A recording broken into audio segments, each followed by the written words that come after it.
I rise to speak in support of my noble friend, Lady Nicholson, and her amendment 184ZBA, as I maintain it would bring NHS trusts back into line with the Equality Act 2010.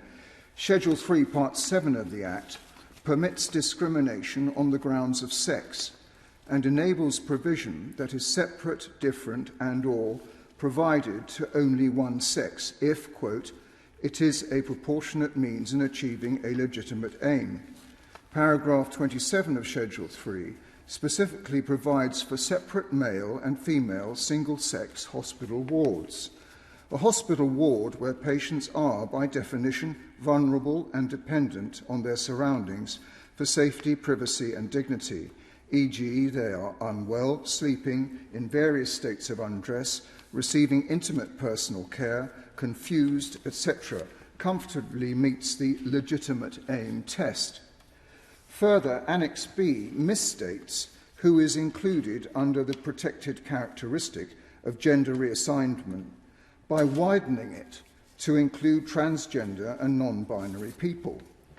This has no basis in law. Part 2, Section 7 of the Equality Act 2010 states that the protected characteristics of gender reassignment refers to transsexual people and that, quote, a person has the protected characteristic of gender reassignment if the person is proposing to undergo, is undergoing, or has undergone a process or part of a process for the purpose of reassigning the person's sex by changing physiological or other attributes of sex.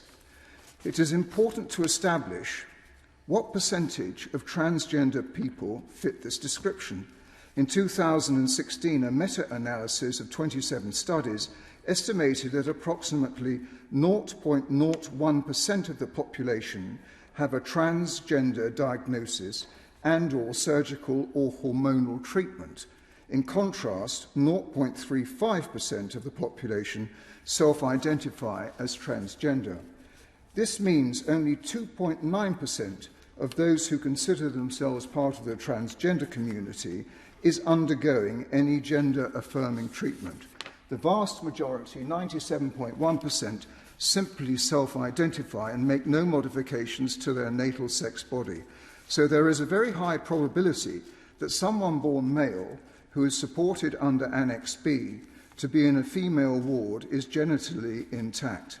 The risks this presents cannot be batted away. At the very least, women from religious minorities who require single-sex wards may be prevented from accessing health care.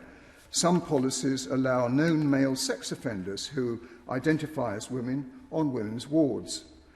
Further explanatory notes to Part 16, Schedule 3, Part 7, Paragraph 28, separate and single-sex services show that the Equality Act permits single-sex wards also to exclude patients under the protected characteristic of gender reassignment if that treatment by a provider can be objectively justified. In other words, there is a legitimate aim as outlined above. Yet multiple NHS trusts have ignored this justification and generated policies based on Annex B, which undermine the safety, dignity and privacy of women patients and cause much distress. The NHS has failed to evaluate the effect of the current policy in this area, so there is a lack of objective evidence and data on this issue. But there is much anecdotal evidence from women who have shared their stories with politicians and the media that current practice is harming women in NHS care. This includes women who have been traumatised through violence from men and then re-traumatised.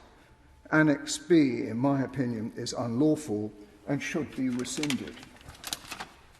The NHS should find alternative ways of accommodating transgender patients rather than removing the safety, dignity and privacy of all the other patients in a ward by making that ward mixed sex.